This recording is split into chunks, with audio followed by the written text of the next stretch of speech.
বন্ধুরা নমস্কার।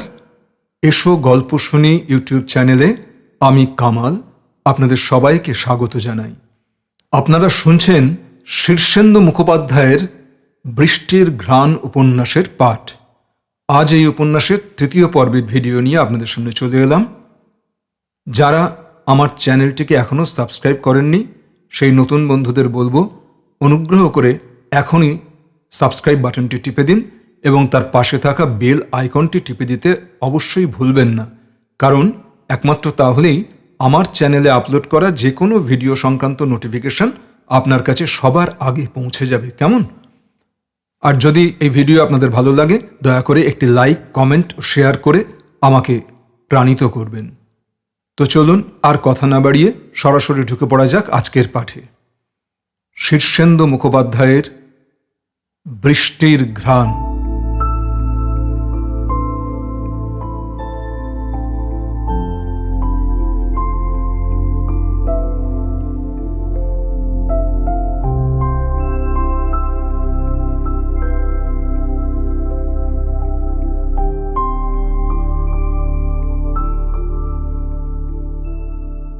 চার। মঞ্জু। ওভাবে নয়, আরেকটু ঘুরে দাঁড়াও। মুখটা অত ঘুরিও না, শরীর সহজ করে দাও। বাবা, আমি অত পারি না। এইবার দেখো, হয়েছে? এইবার সুন্দর হয়েছে। এবার তবে বলো, তুমি কি সুন্দর? তুমি কি সুন্দর। হলো না, আরো সুন্দর করে বলো। ধ্যাৎ, আমি কি অদ্রি? ভারী অবাক হয়ে জিজ্ঞেস করি, তবে তুমি কে? হা হা, আমি এক অচেনা পুরুষ। ঠোঁট টিপে হাসলাম। বটে। ইয়াহ, এবার নাচো, কিন্তু মনে থাকে যেন নাচতে নাচতে বসন খুলে পড়া চাই, এমন নাচ। বাবা, তাই হবে।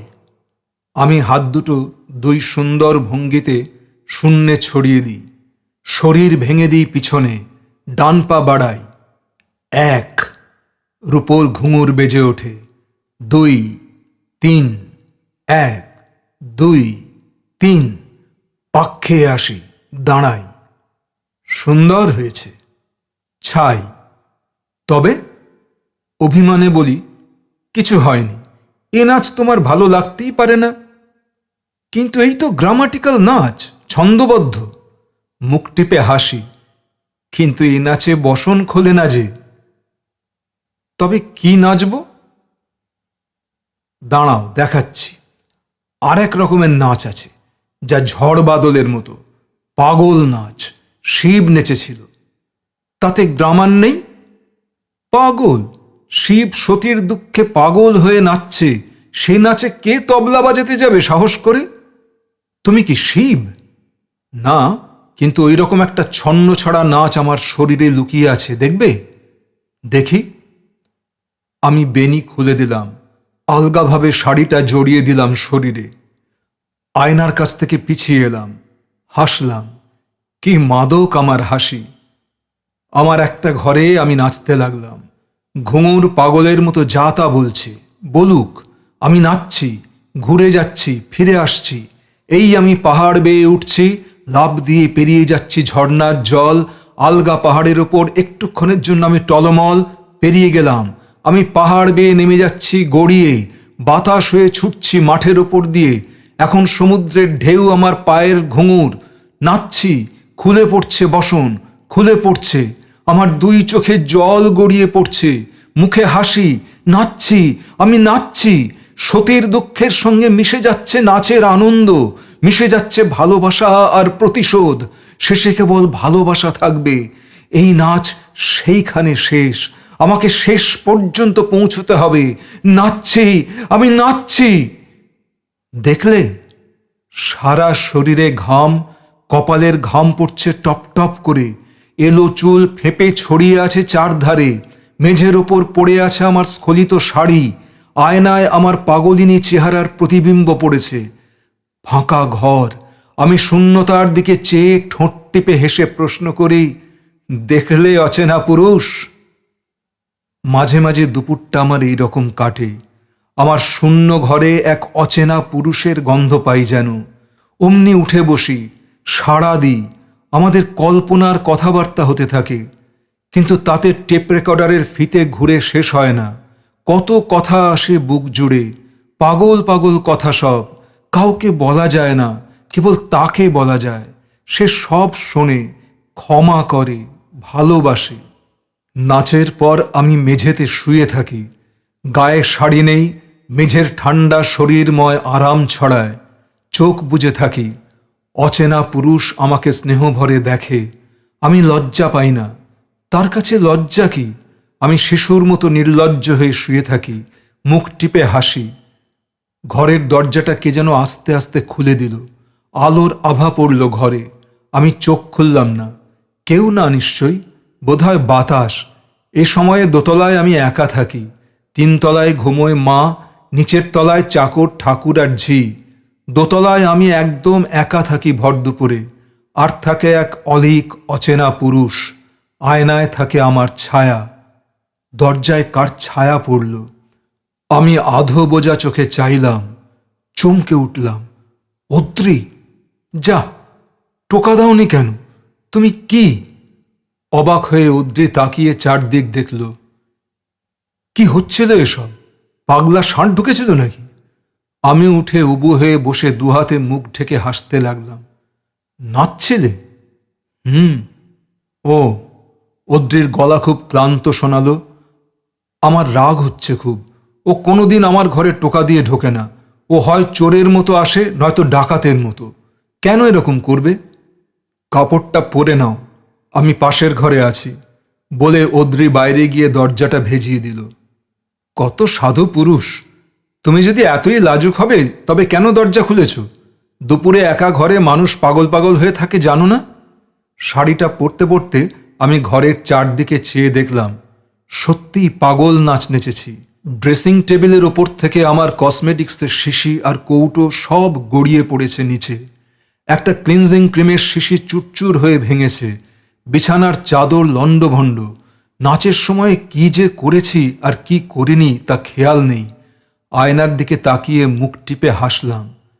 খাওয়ার ঘরের প্রকাণ্ড টেবিলে মাথা রেখে অদ্রি একা বসে আছে। ওর চুল এলোমেলো, তাতে ধুলো পড়েছে। গায়ে একটা সাদা স্পোর্টস গেঞ্জি, তাতেও লাল ধুলো। সারা গায়ে ধুলো, মুখে ঘাম। ক্লান্ত হয়ে চোখ বুজে পড়ে আছে। কি হয়েছে অদ্রি? অদ্রি তার অপরিসীম ক্লান্ত মুখখানা তুলল, একটু হাসল, তারপর আচমকা জিজ্ঞেস করল, তুমি আমাকে দেখে অবাক হওনি? একটু ভাবলাম। ঠিক, কেউ একজন ঘরে হুট করে ঢুকে পড়েছে বলে আমি চমকে উঠেছিলাম, কিন্তু অদ্রিকে দেখে একটুও অবাক হইনি। বললাম, অবাক হওয়ার কি আছে? দুর্গাপুর তো আর বিলেত নয়, তুমিও প্রায়ই আসো। অদ্রি ক্লান্ত গলায় বলল, আজ তো আমার আসার কথা ছিল না। ভ্রু কুঁচকে একটু হাসলাম। বললাম, এমন ধুলো মেখে কোথা থেকে এলে পাগল?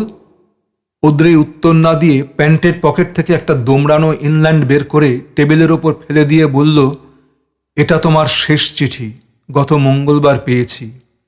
আমি মুখ নিচু করে হাসতে লাগলাম। ওটা সেই চিঠি যাতে মাত্র 3 লাইন লেখা, ইতি নেই, নাম নেই। অদ্রি একটা সিগারেট ধরিয়ে বলল, আজ শনিবার, গতকাল তোমার একটি চিঠি পাওয়ার কথা ছিল, পাইনি। মাথা নিচু রেখেই বললাম, লিখিনি। কেন? চিঠি না পেলে তুমি চলে আসবে বলে? তোমাকে খুব দেখতে ইচ্ছে করছিল। বানিয়ে বলা, কিন্তু তবু অদ্রির ধুলোমাখা ক্লান্ত মুখে হাসি দেখা গেল। পরমুহূর্তেই আবার গম্ভীর হয়ে বলল, মঞ্জু, তুমি এখনো আমাকে জিজ্ঞাসা করনি আমি কিছু খেয়েছি কিনা। খাওনি? অদ্রি মাথা নাড়ল, অন্যমনস্কভাবে সিগারেট টানতে লাগল। খাওনি কেন? একটানা গাড়ি চালিয়ে এসেছি, কোথাও থামতে ইচ্ছে করছিল না। আমার মনে হচ্ছিল হয় তোমার গুরুতর অ্যাক্সিডেন্ট হয়েছে, নয়তো তুমি মরে গেছো। আমি হাসতে লাগলাম, বললাম, আচ্ছা পাগল, কি করে বুঝবো যে তুমি খেয়ে আসনি? বুঝলে খুশি হতাম। আমি অত বুঝতে পারি না। অদ্রি হাসতে লাগলো। আমি রাগ করে বললাম, বাবু নিজের বাসায় না গিয়ে সোজা শ্বশুর বাড়িতে এসে উঠবেন তা কি করে জানি? মঞ্জু, আমার খুব খিদে পেয়েছে। দাঁড়াও, ঠাকুরকে ডাকছি। ঘরে ডিম আছে, মাখন পাউরুটি পুডিং আছে, মাছ আছে, একটু বসো 5 মিনিট। আমি ঠাকুরকে ডাকতে যাচ্ছিলাম, অদ্রি ঠোঁট থেকে সিগারেট সরিয়ে বিস্বাদ হাসল, বলল, থাক থাক, ঠাকুর বেয়ারাকে এই দুপুরে কাঁচা ঘুম থেকে তোলার দরকার নেই, আমি বাসাতেই যাচ্ছি, তুমি ভালো আছো দেখে গেলাম, এখন নিশ্চিন্ত। বলে ও উঠে দাঁড়ালো। মুখে রাগ অভিমান থমথম করছে। একটা মেয়ের কাছ থেকে পুরুষেরা যে কত কিছু চায়। বললাম, বুঝেছি, আমাকে নিজের হাতে করে দিতে হবে, এই তো? উঠতে হবে না, বসো, আমি রান্নাঘরে যাচ্ছি।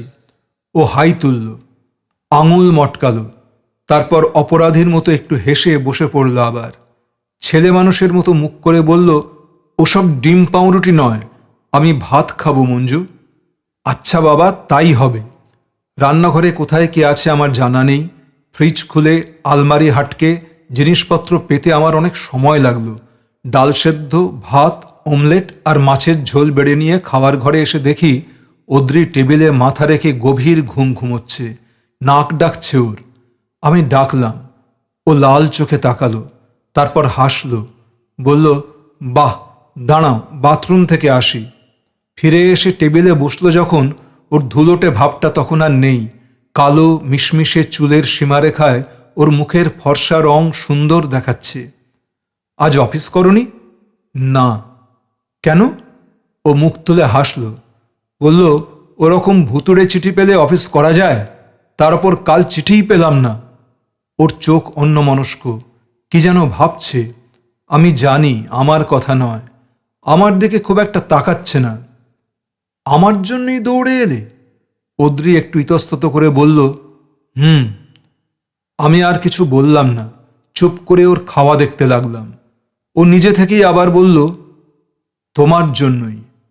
তবু আর একটা কারণও আছে মঞ্জু। কয়েকদিন আগে রানুর একটা চিঠি পেয়েছি, ও বড় অশান্তিতে আছে। শ্বাস ফেলে বললাম, শান্তিতে কেই বা আছে? এই তো আমি। ভাবছিলাম কোথায় দুপুরে একটু ভাত ঘুমোবো, না বাড়িতে ডাকাত পড়ল।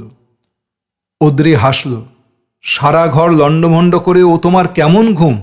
তোমাকে দেখে মনে হচ্ছিল কোনো পরপুরুষ এসে তোমার সর্বনাশ করে গেছে। শ্বাস ফেলে বললাম, করেছেই তো, ওটা ছিল সর্বনাশের পর কাল ঘুম। অদ্রি গম্ভীর মুখে বলল, সর্বনাশ যা করার আমিই করব, আর কেউ না। আচ্ছা, রানুর কথা কি বলছিলে? ওর বর সত্য চাকরি ছেড়ে দিয়েছে। তাতে কি, আবার চাকরি পাবে। ব্যাপারটা অত সহজ নয়। ও বলছে চাকরি করবে না, চাষবাস করবে। কেন? কি জানি, রানু অত কিছু লেখেনি। চাকরি গেলে ও আবার চাকরি পাবে, হাই স্কিল্ড অপারেটররা বসে থাকে না। তাছাড়া আমিও আছি, কিন্তু ও চাকরি করতে চাইছে না অন্য কারণে। ও নাকি বলছে রুরাল ফ্রন্টে রিভলিউশন করবে। সেটা আবার কি? রিভলিউশন কথাটা এই যুগের শ্বাস প্রশ্বাস। ছেলে ছোকরাদের এই বাতাস লাগছে আজকাল খুব, কিন্তু সত্য ছেলে ছোকরা নয়, ওর কেন এই বাতাস লাগলো বুঝতে পারছি না। তা তুমি এসে কি করবে? রানু আমাকে লিখেছে যেন আমি এসে সত্যকে বোঝাই, কিন্তু আমি জানি তাতে লাভ নেই। এমনিতে সত্য খুব ভালো মানুষ, নিরীহ, শান্ত, কিন্তু অসম্ভব জেদি আর একগুঁয়ে। যা ঠিক করবে তা করবেই। ওর সবকটা ভাই একই রকমের।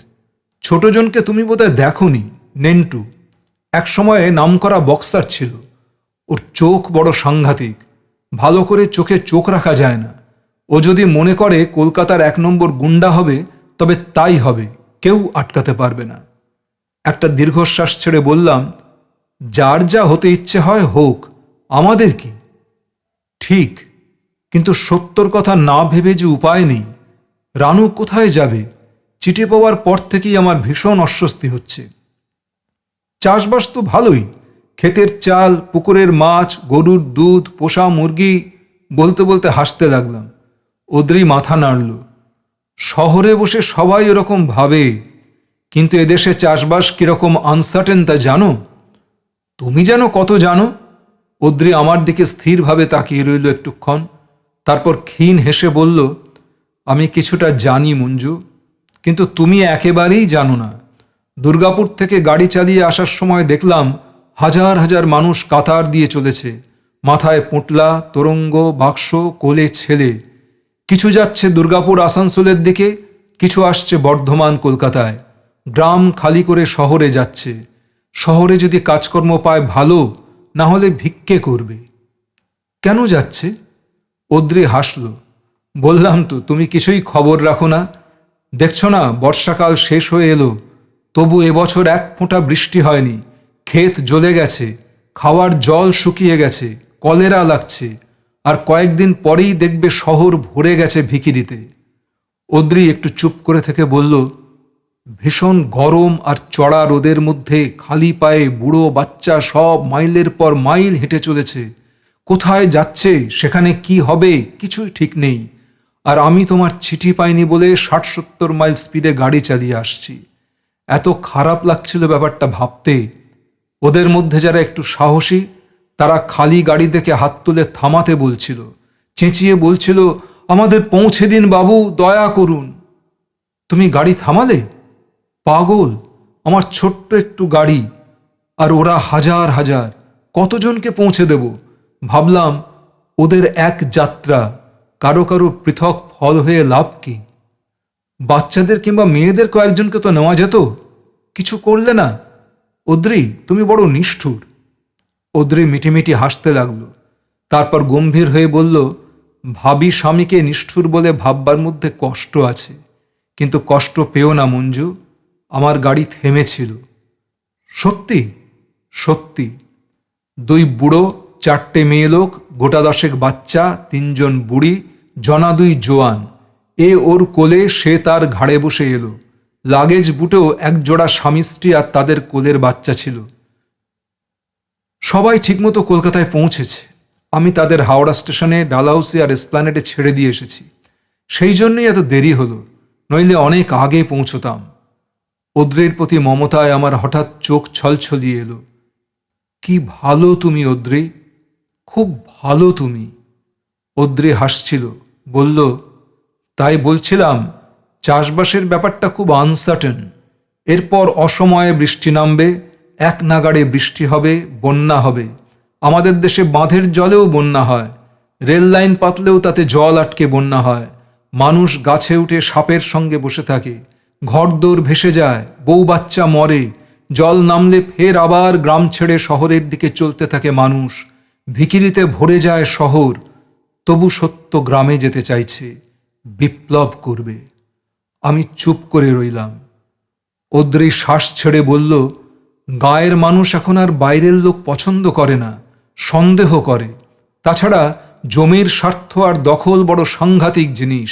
একটু বেচাল দেখলেই মানুষ খুনে হয়ে ওঠে, কারণ জমি ছাড়া তাদের আর কিছু নেই। সেই জমিও কখনো খরিয়ে যায়, কখনো ভাসে। ওরা মরিয়া হয়ে ওঠে। সেইখানে শুধু চাষবাস নয়, বিপ্লব করতে যাবে সত্য।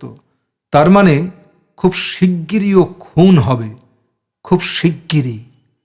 আধ খাওয়া ভাত ফেলে অদ্রি উঠল। আমি ওকে খাওয়ার জন্য জোর করলাম না। আঁচিয়ে এসে মুখ মুছতে মুছতে অদ্রি বলল, যাবে মঞ্জু?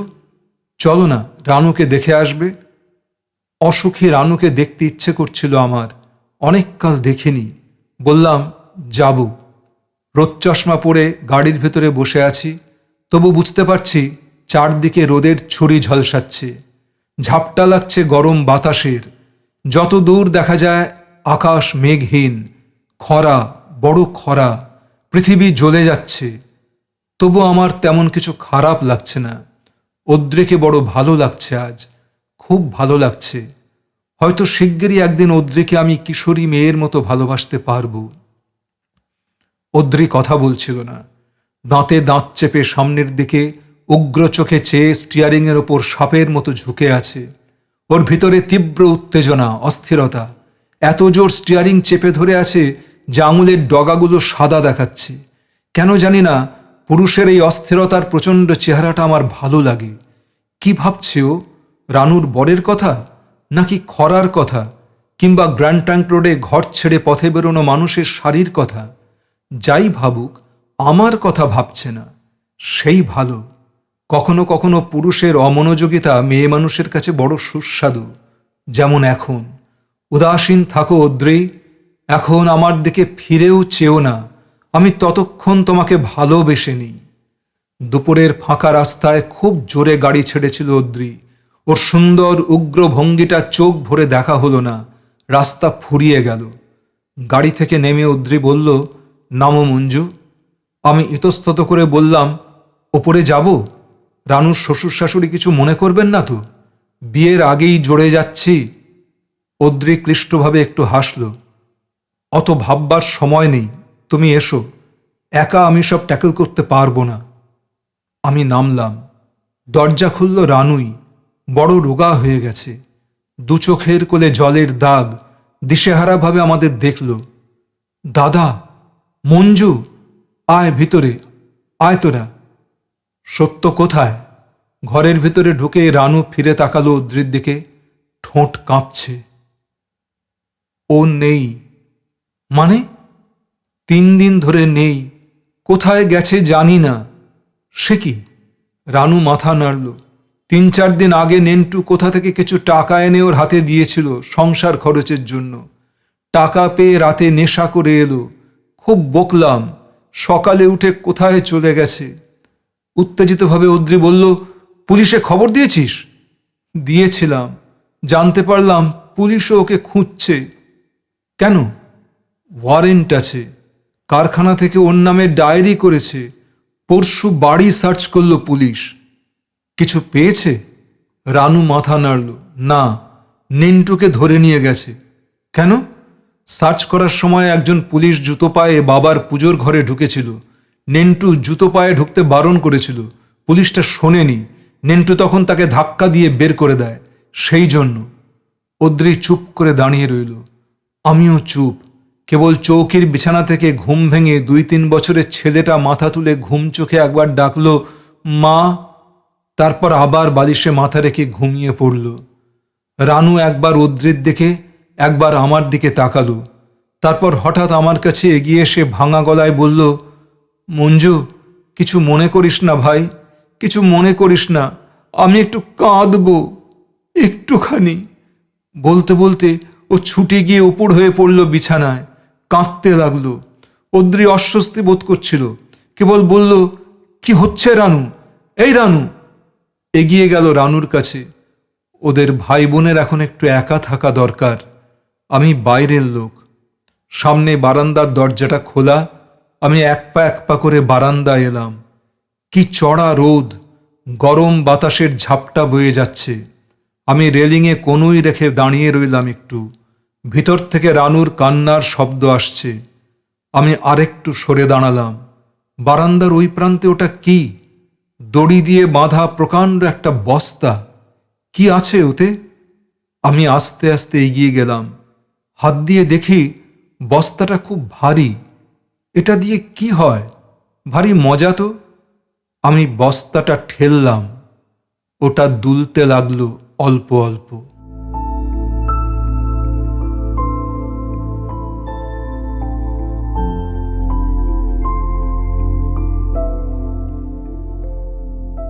পাঁচ। সোম সুন্দর। থানার হাতায় একটা বেলগাছ, তার তলায় একটুখানি ছায়া, চারপাশে তীব্র রোদ। ছায়াটুকুতে গা বাঁচিয়ে 2-3 জন জড়সড় হয়ে বসে। তাদের মধ্যে একজন আমার বাবা কদম সুন্দর রায়। ছাতাটা জীবন সর্বস্বের মতো ধরে আছেন। আমাকে দেখে একটু নড়লেন, আস্তে আস্তে উঠে দাঁড়ালেন। রোদে শুকিয়ে গেছেন বাবা, মুখ চোখ তাম্রাভ, অসুস্থ অসুখী এক চেহারা। দূর থেকে আমাকে স্থির দৃষ্টিতে দেখছিলেন। কাছাকাছি হতেই জিজ্ঞেস করলাম, বাবা, বড়দা? বাবা মাথা নাড়লেন, অর্থাৎ কোনো খবর নেই।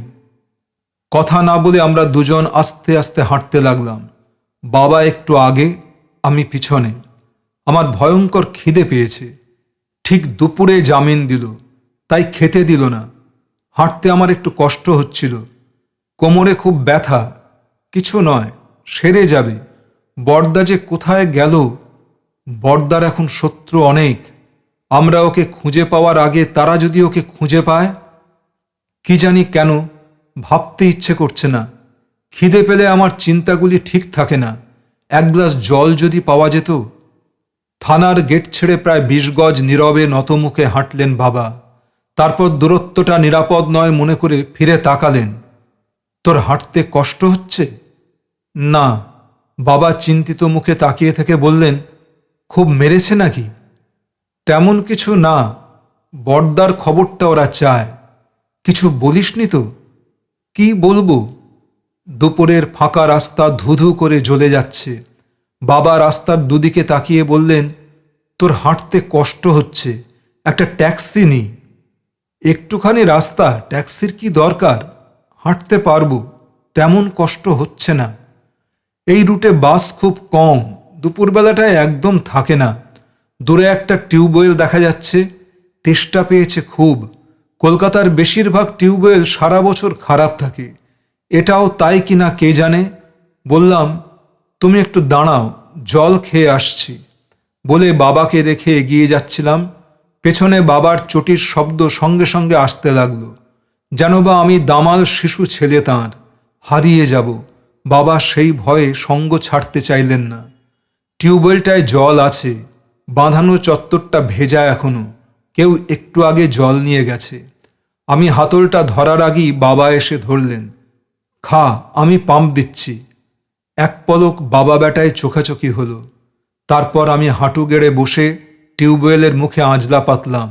ঠান্ডা সুস্বাদু ধাতুগন্ধি জলে শরীর ভরে গেল। বাবা ক্লিষ্ট একটু হেসে বললেন, আমিও একটু খাই। বহুক্ষণ বসিয়ে রেখেছিল ওরা, বড় তেষ্টা পেয়েছে। হাতলটায় চাপ দিতে দিতে বললাম, কি দরকার ছিল? আমি একা ফিরতে পারতাম না?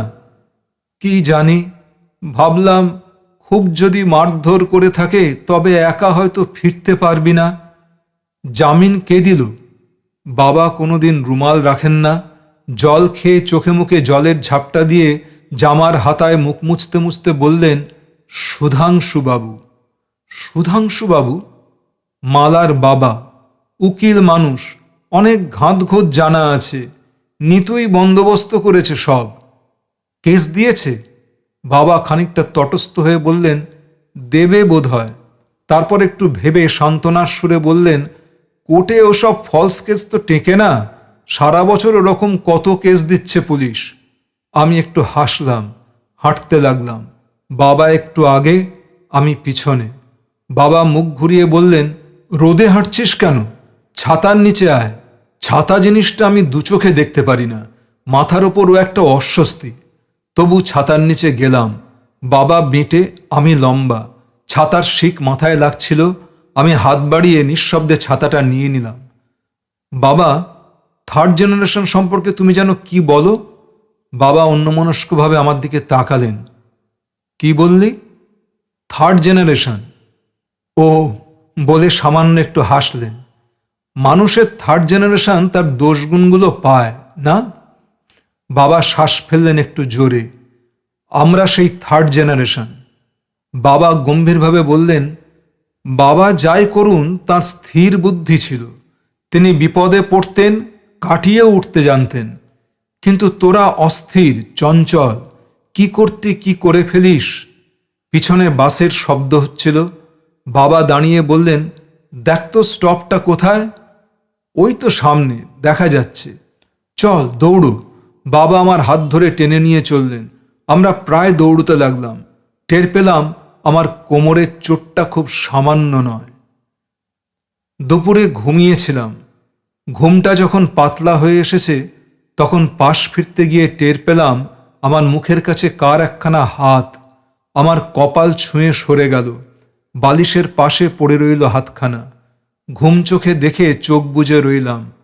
হয়তো বাবা কিংবা মা, বৌদিও হতে পারে, কিংবা আমার ৩ বছরের ভাইজি টিকুটাই হবে হয়তো।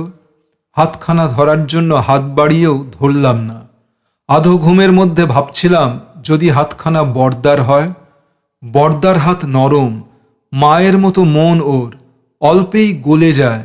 ব্যথা পাওয়া আহত নেন্টুর পাশে বর্দাই বসে আছে হয়তো।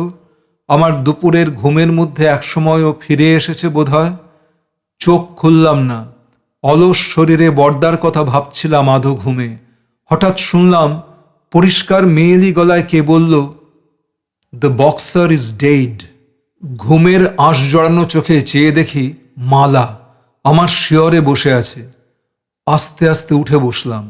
অপরাধীর মতো বললাম, খুব ঘুম পেয়েছিল, লকআপে বড্ড মশা, ঘুম হতো না। মালা হাসছিল, সেই গজদন্ত, গালে টোল। আবার বলল, দ্য বক্সার ইজ ডেড। হাসলাম, মাথা নেড়ে বললাম, ঠিক। মালা কথা বলল না। অল্প অল্প করে ও আবার উদাস হয়ে যাচ্ছিল।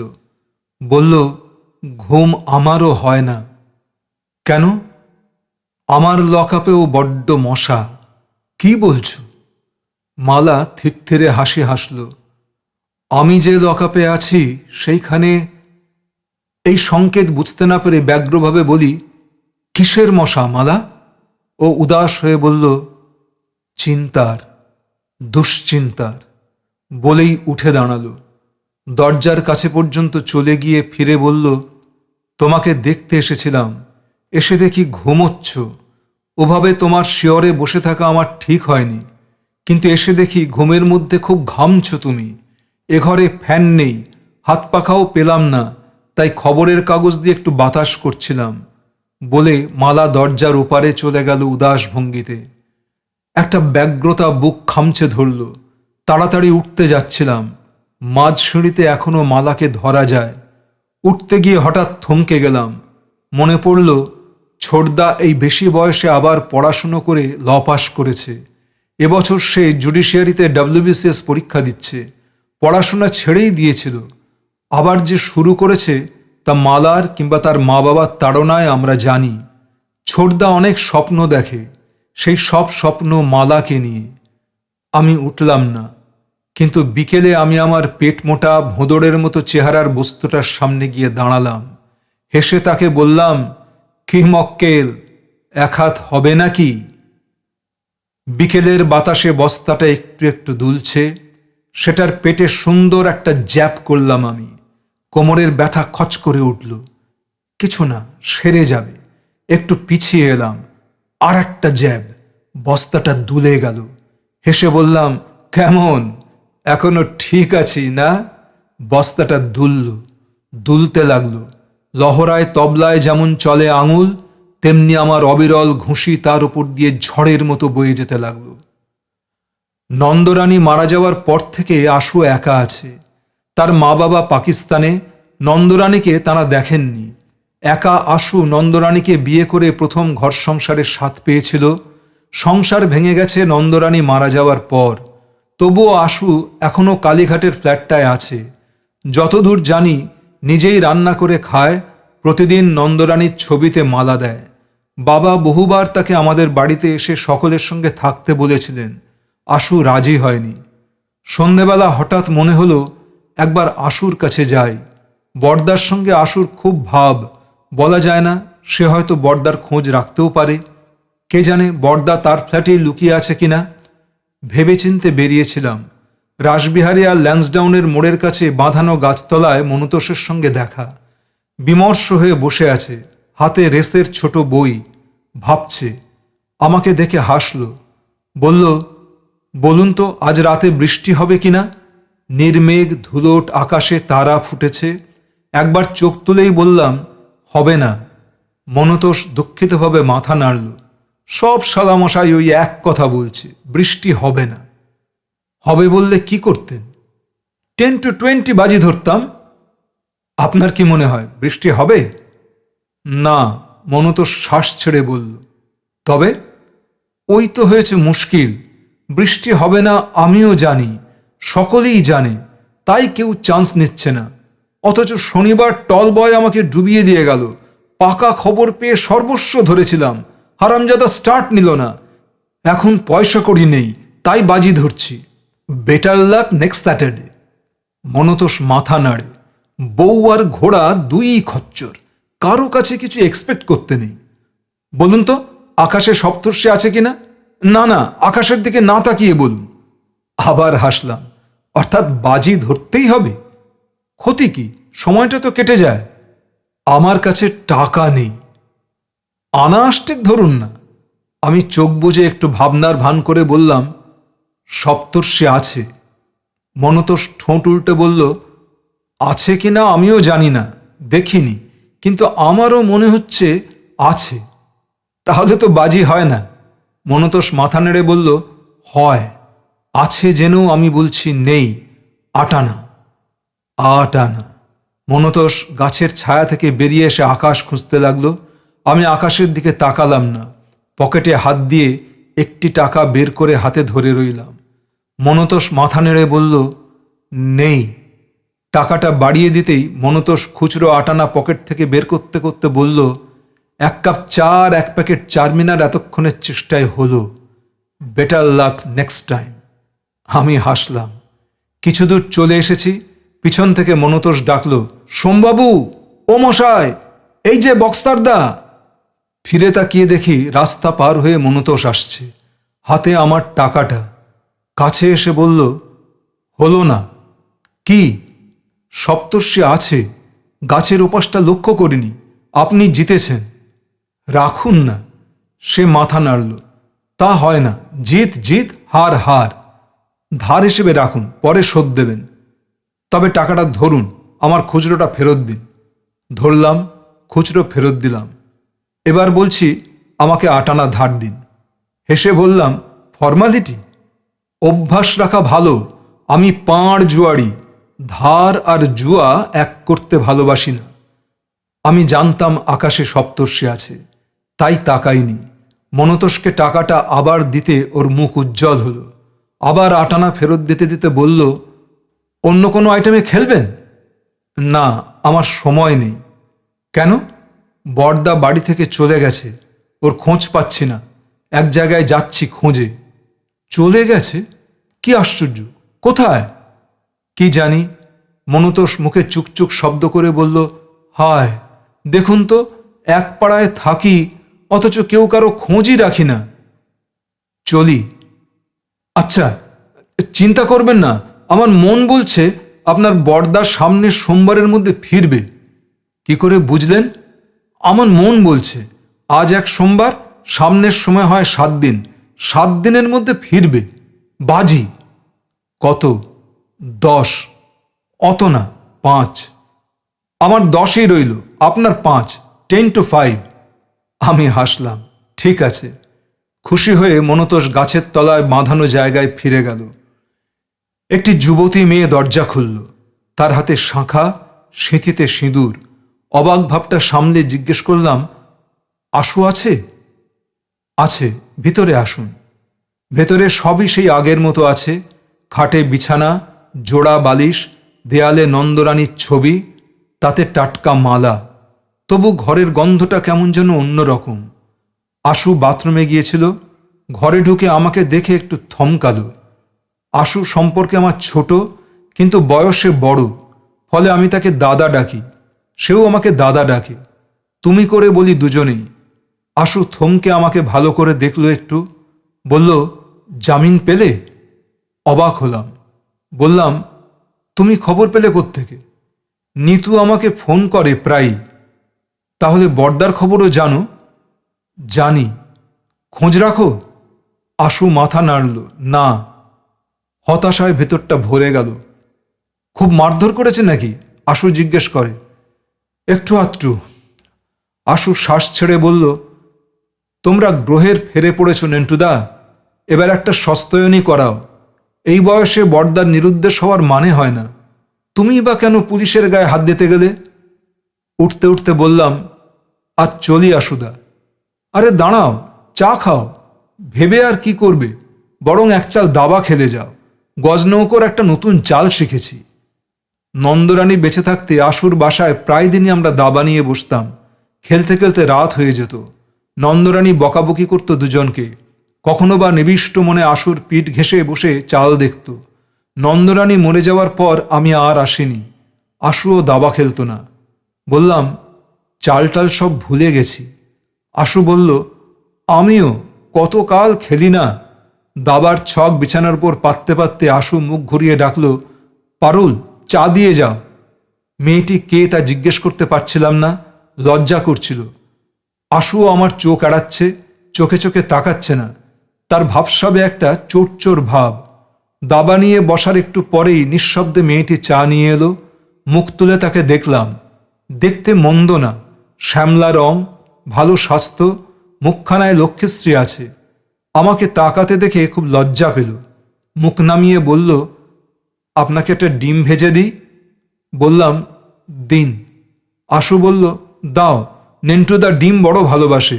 যখন বক্সিং করতো তখন কাঁচা ডিম খেত। ডাবল ডিম ভেজে আনো। মেয়েটি চলে গেল। মেয়েটি কে তা জিজ্ঞেস করার আর একটা লোভ সংবরণ করলাম। আশুর বাঁ হাতে কোনাচে একটা বোড়ে ওত পেতে বসে আছে। সেটার দিকে চেয়েছিলাম। হঠাৎ আশু বলল, নেন্টুদা, তোমরা আমার উপর রাগ করো না ভাই, একটা কথা বলবো। কি? আশু হঠাৎ লজ্জায় লাল হয়ে মাথা নিচু করে বলল, আমি বিয়ে করেছি। ভারী অবাক হলাম। নন্দরানীর ফোটোতে এখনো টাটকা মালা। বললাম, সে কি, খবর পায়নি তো? একমাত্র নিতু জানে। খবর দেওয়ার মতো বিয়ে তো এটা নয়। রেজিস্ট্রি করেছি আর বাড়িতে পুরুত ডেকে যজ্ঞটা করিয়ে নিয়েছি। ছোটদা তো আমাকে বলেনি। কবে করলে? দিন 20 হলো। তোমাদের কাছে মুখ দেখাতে লজ্জা করছে। কেন? আশু হঠাৎ আকুলি ব্যাকুলি হয়ে বলল, বিশ্বাস করো, নন্দরানীর জায়গা কেউ কখনো নিতে পারবে না। সেই ঘরদোর সে যেমন গুছিয়েছিল সব ঠিক সেরকম আছে। কুটোটিও নাড়ায়নি। পারুলকেও বলেছি, আমি সত্যিকারের ভালোবাসি নন্দরানীকে। সে ভালোবাসা আর কাউকে দেওয়া যাবে না। পারুলও মেনে নিয়েছে। তাকে বলেছি সে যেন এই সংসারে নন্দরানীর ছায়া হয়ে থাকে। বড় রাগ হলো। বললাম, সে কি কথা আশুদা? একজন আরেকজনের ছায়া হয়ে থাকবে কেন? এসব তোমার ভারী অন্যায়। তবে বিয়ে করলে কেন? নেন্টুদা, বিকেলে ঘরে ফিরে ভীষণ ভয় করত। স্বপ্ন দেখতাম একটা গভীর কুয়োর মধ্যে পড়েই যাচ্ছি। মাঝে মাঝে রাতে বোবায় ধরত। ঘুম ভেঙে দেখতাম ঘামে সারা গা ভেজা। বোবায় ধরলে আগে নন্দরানী ঠিক ঠেলে জাগিয়ে দিত। এখন কে দেয়? আশুর আবল তাবল কথা শুনে আমি হাসছিলাম। তাতে আশু আরও লজ্জা পেতে লাগলো। আশু ব্যগ্র হয়ে বলল, না নেন্টুদা, তুমি বুঝতে পারছো না। নন্দরানী আমাকে প্রথম সংসারের স্বাদ দিয়েছিল। 20-22 বছর মা বাপ ছাড়া হয়ে শেষে হোস্টেলে আমার জীবন কেটেছে। সংসার কেমন, ভালোবাসা কি জিনিস, যত্ন কাকে বলে জানতামই না। পেটে আলসার নিয়ে বুড়িয়ে যাচ্ছিলাম। নন্দরানীকে বিয়ে করার পর হঠাৎ বন্যার মতো সব পাওয়া পেতে লাগলাম। সে যে কি ছিল আমার, সে যে কি ছিল। পারুলকে সব বলেছি। ওই দেখো, পারুল নিজের হাতে মালা গেঁথে নন্দরানীকে পরিয়ে রেখেছে। রোজ রাখবে। অমলেটের প্লেট সামনে রেখে পারুলও দাঁড়িয়ে গেল। অপরাধীর মতো মুখ করে বলতে লাগলো, সত্যি দিদির কোনো তুলনা হয় না। নতুন সংসার করতে এসে দেখি ঠিক জায়গায় ঠিক জিনিসটি সাজানো আছে। হাতের কাছে সব পেয়ে গেছি। মশলার কৌটোগুলো ভরভর্তি, ট্রাঙ্ক বাক্স কি সুন্দর গোছানো। আমি কিচ্ছু নাড়িনি। দিদি এই সংসারে নেই হয়েও কতখানি যে আছেন। আশু পারুলের দিকে চেয়ে বলল, পারুল, তোমাকে বলেছি কিনা যে আমার সব ভালোবাসা নন্দরানীর প্রতি, তুমি তার ছায়া হয়ে থাকবে? বলেছি কিনা? পারুল সমস্বরে আমার দিকে চেয়ে বলতে লাগলো, আমাদের ওপর আপনারা একটুও রাগ রাখবেন না দাদা। আমরা দিদিকে একটুও অসম্মান করব না। বলুন, আপনারা আমাদের আশীর্বাদ করবেন। বড় বিরক্তি বোধ করছিলাম। আমার কাছে ওরা কোনো অপরাধই করেনি, তবু দুজনে চোরের মতো কৃতকর্মের জন্য ক্ষমা চাইছে। আশুর মতো আহাম্মক দেখি না। একটা শ্বাস ছেড়ে বললাম, আমাদের বাসায় নন্দরানীর কথা বড় একটা কেউ ভাবে না। তার স্মৃতিকে বাঁচিয়ে রাখার চেষ্টাও নেই। তোমাদের বাড়িতে নন্দরানী যদি বেঁচে থাকে তো থাক, ভালোই তো। সঙ্গে সঙ্গে পারুল আবদারের গলায় বলে, তাহলে আমি কিন্তু আপনার ছোট বোন, সেই সম্পর্কই রইল, ঠিক তো? হাসলাম, আচ্ছা।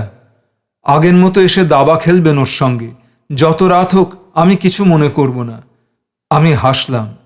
একজনের পরিপূরক হয়ে ওঠা আর একজনের পক্ষে কত শক্ত। নন্দরানী হলে কিছুতেই বেশি রাত পর্যন্ত দাবা খেলার প্রস্তাব মানত না, বকত। দরকার হলে ধমকে বের করে দিত, যা তো ছোটদা, বাড়ি যা। এরপর দাবাটা আর জমল না। আশুর গজ নৌকোর নতুন চালটা আমি লক্ষ্যই করলাম না। মাত হয়ে গেলাম। ওরা ফুটপাত পর্যন্ত আমাকে এগিয়ে দিয়ে গেল। রাতে একা শুয়ে মৃত নন্দরানীর কথা ভাবতে ভালো লাগছিল। ওর দেওয়া 500 টাকার আর অল্পই অবশিষ্ট আছে। স্যুটটা হলো না, না হোক, তার জন্যে আমার দুঃখ নেই। কিন্তু এই যে আশু বিয়ে করল, এর মানে হচ্ছে নন্দরানীর স্মৃতির ওপর রবার ঘষা শুরু হয়ে গেল। ওকে আর বেশি দিন কেউ মনে রাখবে না। সকালে উঠে টের পেলাম সারা রাত ঘুমের মধ্যেও নন্দরানীর কথা ভেবেছি। আশুর বিয়ের কথা কাউকে বললাম না। থাক, মা বাবার একটা জীবন দু একটা সত্য না জেনেই কেটে যাক।